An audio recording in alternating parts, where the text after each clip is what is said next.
Welcome to this presentation of a very common root cause of EPC project delays. I want to share with you which is this root cause and what to do about it in order to ensure your project timely delivery. This presentation was done yesterday at the EPC Project Management Forum in Amsterdam. So for those of you that did not make it to the land of bicycles and tulips, here is what you won't have missed. Let's look at this project delivery plan. The equipment purchase orders are scheduled to be placed at the end of month 2 in order that the equipment is delivered at site ahead of the required on-site date. Now what happened? The equipment got ordered 3 months later. But fortunately, manufacturing time could be improved so that in fact the delivery time was still ahead of the required on-site date. So in a nutshell, equipment, even though ordered late, were delivered on time. Now, do you identify any issue for this project? Yes, there is. Engineering will be late. So construction will be delayed and the project completion will be delayed. Why is this? Well, engineering development is very much dependent on information from equipment vendors. If this information is late, because equipment are ordered late, engineering will be late. Looking at the acceleration point, it has been noticed on statistical data that such acceleration points takes place actually 2 months after the majority of your equipment purchase orders have been placed. In other words, this is known to happen. So you won't get to your acceleration point until you have placed actually 50% of the equipment POs and the vendors have had sufficient time to develop their engineering and submit to you their drawings. This is a key takeaway from this session. If you don't order equipment, you won't be able to get engineering to develop. So, now how to implement this in a practical manner? So, we have to follow a few rules. First of all, order equipment early. That's easier said than done, because one knows that to specify and select equipment takes a long time.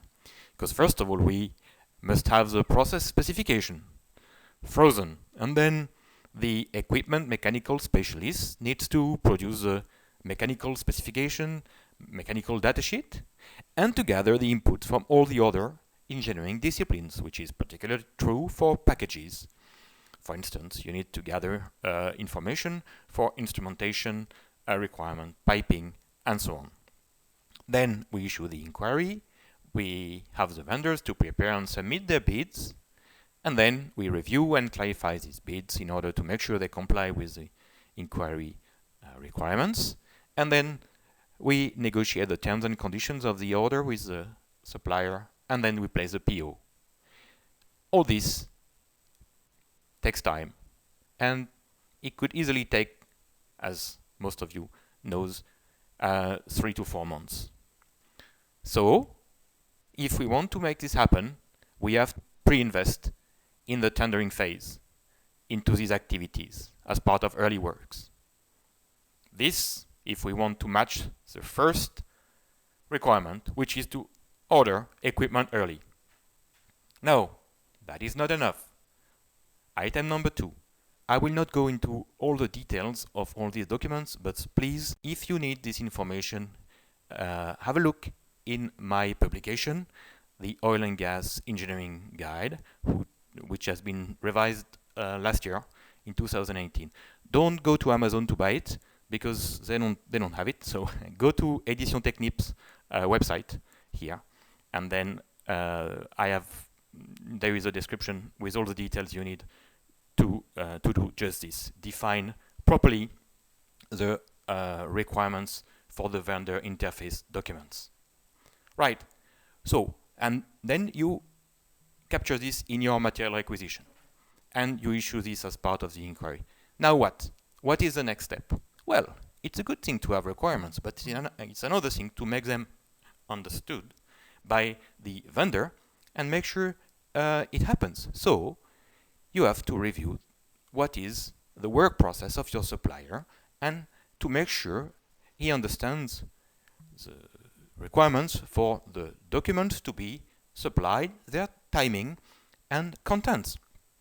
Typically, this is what you might receive when you ask engineering, manufacturing and fabrication schedule to a supplier. They give you a typical, and which does not reflect the amount of equipment and sometimes the scope of work.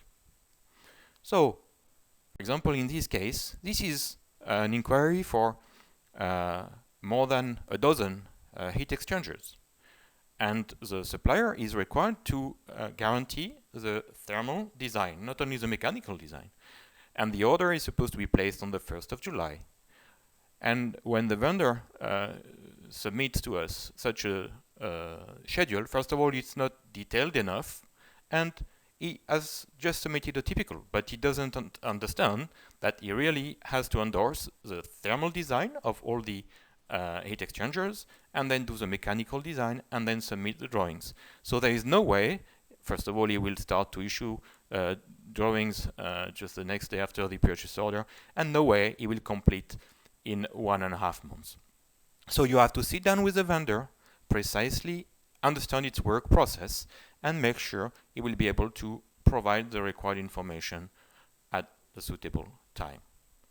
This is even more critical for packages, because package vendors have a number of sub-suppliers, so they have to go for specification, inquiries, and then the sub-suppliers have to do their engineering and so on.